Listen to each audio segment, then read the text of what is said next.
just love your dad. He's a force, an optimist, a lover of life. He's not someone you want to disappoint. I had every intention of fulfilling my role, but I couldn't find the right time. First, I was too young. Then I was busy with university. My children came along, 1, 2, 3, taking up my every waking moment. After that, I was overwhelmed at work.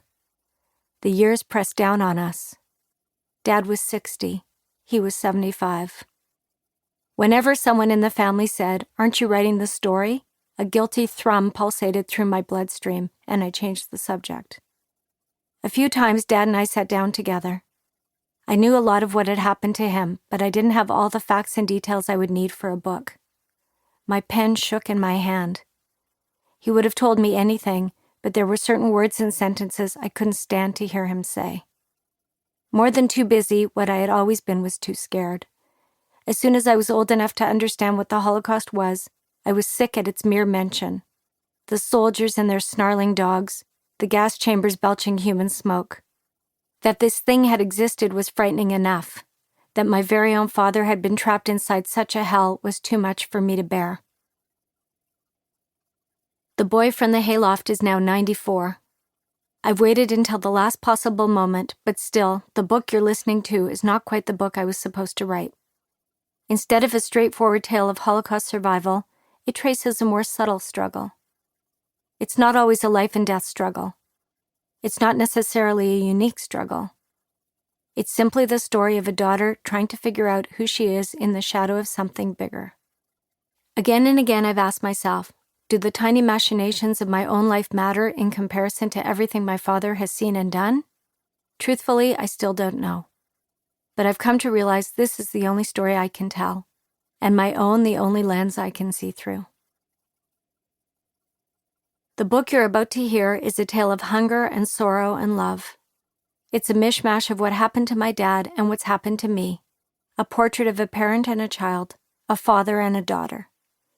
It's both a small story and an enormous one, a study of contrasts. And because it's my family, it's a story about food. Sumptuous meals and meals of almost nothing at all. Food that is simple and complicated, basic and bountiful. Food that is rife with meaning. How does a daughter reconcile her privilege when her father had nothing? How does she set her table, heavy with plenty, when her ancestors were lucky to share a single egg? As much about survival as sustenance, the story you're about to hear is about a family that lost everything and built itself up again, one meal at a time. Part 1, Warsaw, 2015. Chapter 1, Borscht. We are starving. It's mid-afternoon on a rainy Wednesday, and our tour guide's gray Skoda lurches and pauses. Go, stop, go, as we crawl away from the cemetery through narrow back streets.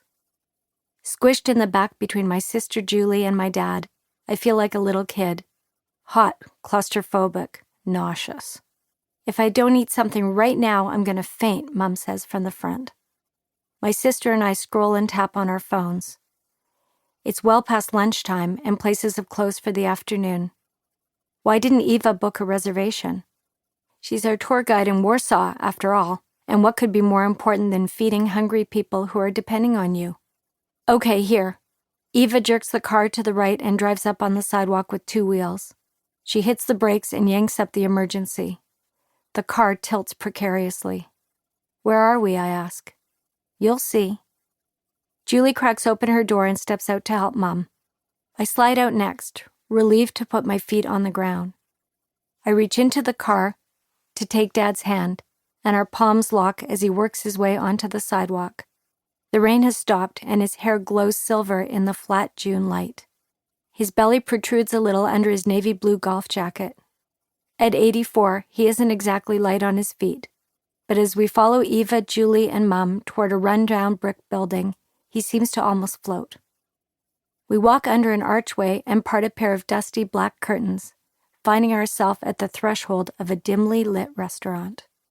Rectangular tables and beat-up chairs are arranged around the room, every single one empty. Damn, we are a family that doesn't eat in dead restaurants. After a life